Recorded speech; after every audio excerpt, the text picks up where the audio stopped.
మిగిలిన అవతారాలన్నీ కూడా రకరకాల పనులు చేశారు కదా. రామావతారంలో ప్రత్యేకించి రాముడిగా వస్తే సరిపోతుంది కదా. లక్ష్మణస్వామి, భరతుడు, శత్రుఘ్నుడు వీళ్ళు ముగ్గురు ఎందుకండి, నలుగురిగా ఎందుకు వచ్చాడు? కృష్ణావతారంలో అంటే బలరాముడు వచ్చాడంటే వేరే కారణం ఉంది. మత్స్యావతారం ఒక్కడే వచ్చాడు, నరసింహావతారం ఒక్కడే వచ్చాడు, కూర్మావతారం ఒకడే. ఎందుకని ఇలా వచ్చాడు? ఇది కొంతమంది అనుమానం. దీనికి అందరూ కూడా రకరకాలుగా చెప్పుకుంటారు. కానీ ఒక్కసారి బాలకాండలో రామజనన ఘట్టం చదివినట్టయితే అక్కడ ఒక చమత్కారం ఉంది. రావణాసుడిని చంపితే సరిపోతుందా?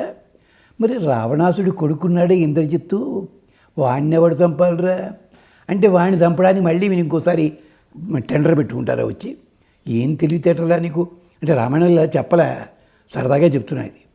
అంటే ఇంద్రజిత్తుని చంపడానికి మళ్ళీ ఇంకోసారి పెడతావా? కాదు, ఇంద్రజిత్తుని చంపడానికి లక్ష్మణస్వామిగా నేను వస్తాను. అలాగే లవణాసురుడు అని ఉన్నాడు, వాణ్ణి చంపడానికి ఎవడు రావాలిరా?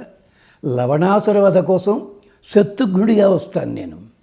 అంతేకాదు వీళ్ళ ముగ్గురితోటి కాదు, ఇంకోడున్నాడు శైలూషుడని గంధర్వుడు, వాడు గంధర్వలోకం వాడు, రాజ్యాలు తగలబెడుతున్నాడు. వాణ్ణి చంపడానికి భరతుడిగా వస్తాను.